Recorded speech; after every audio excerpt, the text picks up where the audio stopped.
Hi guys, welcome back to Guru Beauty. I'm Jodie and I recently attended a MAC Tech evening at my local MAC counter. It's something they do about every 4 to 6 weeks.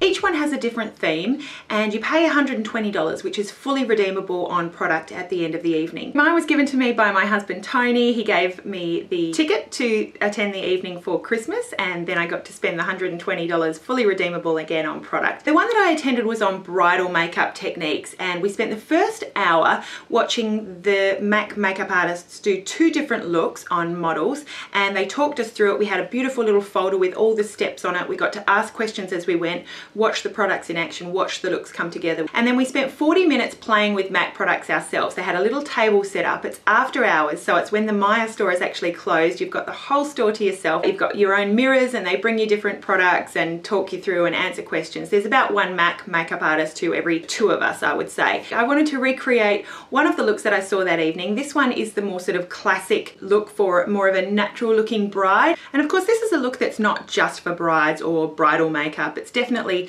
wearable for every day, for an interview, if you're attending any kind of event and you like more of a natural, just finished, polished look. This is a fantastic one. Nothing's really a feature.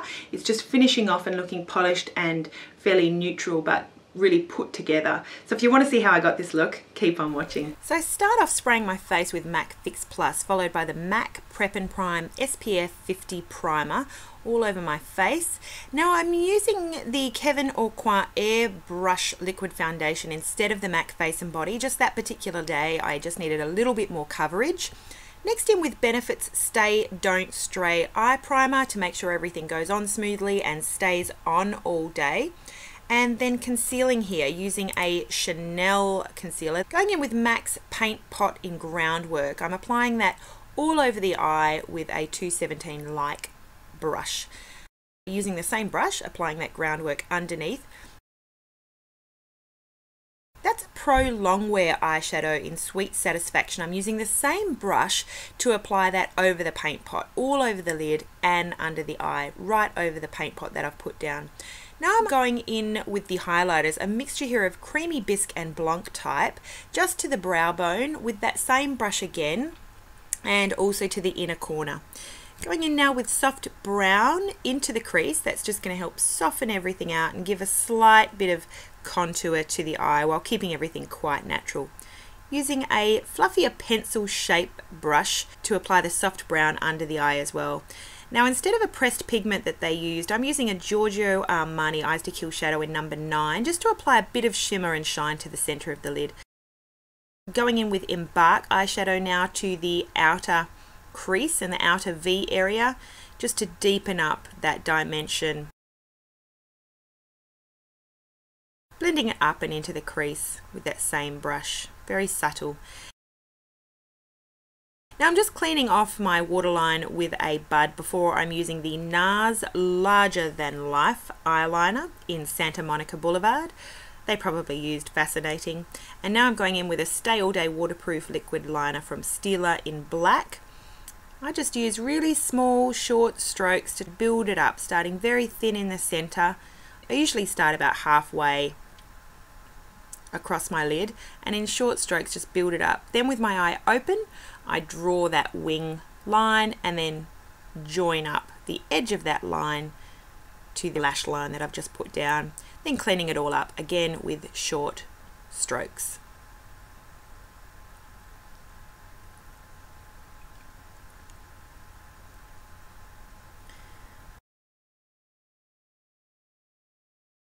Curling my lashes here with a Shu Uemura lash curler. One of the tips that the MAC artist gave me that day was to just let them set before I mascara over that curl. Now I'm going in with a Bare Minerals Brow Colour Powder in dark blonde medium brown with a nice angled brush, short strokes, just to define my brows. Nothing too severe, it's just a nice subtle brow for a bridal look here. It's just an everyday look here that anyone can pull off.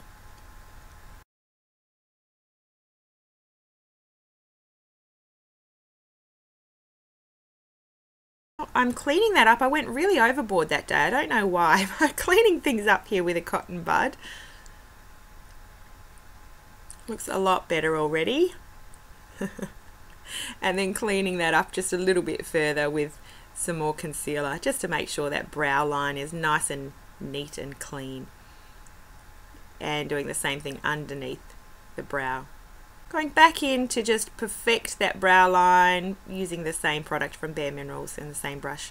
I'm applying a Lancome Sil Booster, like a primer, underneath my mascara here. I'm not sure if it's just dry, but it doesn't make my lashes full on white. Using a Laura Mercier Full Blown Volume Mascara here. I use about 2 or 3 coats to really work those lashes up.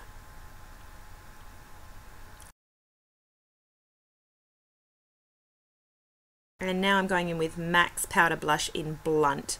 A quite dramatic matte bronzer.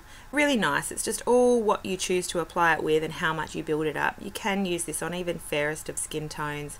It's just all how you apply it and what you use. I'm using a NARS Giorgio, which is fairly fluffy, and just really blending it well so it's not too obvious. Then I'm going back in with my foundation brush just to really make sure that's a seamless blend. Going in with MAC's blush in Fleur Power. I'm just applying that in a tapping motion, just building up that colour slowly. And now I'm going under the lash line again with some more of that soft brown with a pencil brush. Applying Giorgio Armani Master Corrector in number 1, right where my dark circles are, and following up with Maybelline Fit Me Concealer in number 20. Just blending that in now with a Kit Cosmetics makeup sponge. I like that one with the tapered tip.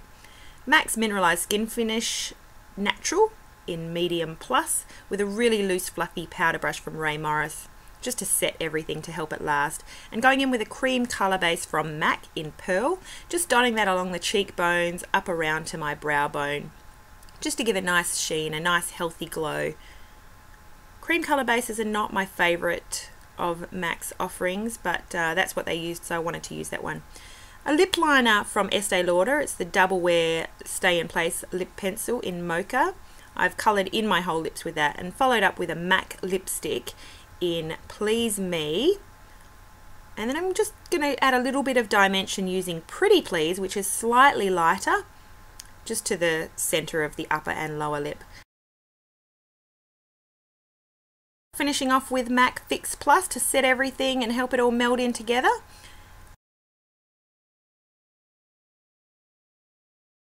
So this is the finished look. Hope that you enjoyed. Definitely let me know if you have any questions down below, especially about the MAC Tech evenings. It definitely is worth going and asking at your MAC counter or store if they hold the MAC Tech evenings or mornings or sessions at any time, or if they know which is the closest store that do them. It's a fantastic way to learn new tips, ask any questions, and hear other people asking questions, and maybe getting to know your MAC makeup artists a little bit better. A lot of them are really, really sweet, really helpful, and you get to learn just a plethora of information about their products, so it's well worth attending and a whole lot of fun. Thanks so much for watching, guys. Have a beautiful day, and we'll see you again really soon. Bye.